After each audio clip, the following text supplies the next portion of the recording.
43.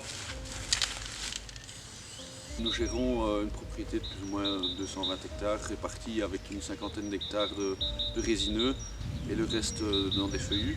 L'outil reste quand même fabuleux dans la gestion de la forêt, la vision à long terme de l'exploitation, les rotations et des choses comme ça. Donc c'est vraiment un outil facile à utiliser et un gain de temps pour voir un peu où on est intervenu, où on va intervenir et où on interviendra dans les années futures.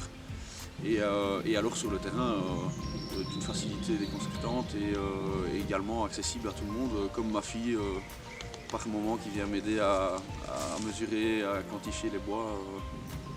10,50 m.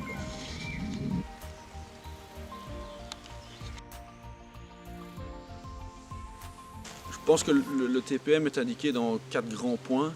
Le premier donc dans le marquage des arbres pour la vente de bois. Le deuxième point qui est quand même très intéressant, c'est sous forme d'inventaire, de créer une petite placette pour voir un peu les statistiques d'évolution des peuplements et des choses comme ça.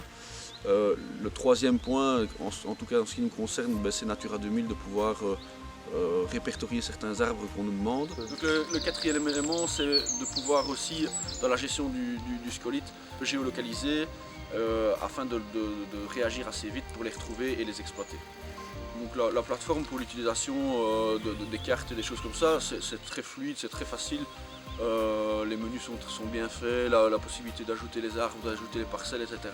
C'est relativement facile, donc non, ça ne doit pas être un frein en tout cas pour se lancer. Non, jamais je ne reviendrai en arrière.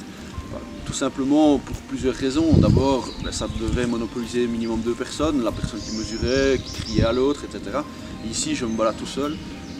Je gagne du temps certainement, du confort d'utilisation évidemment, et qui dit gain de temps dit réaction plus rapide pour pouvoir intervenir avec les exploitants.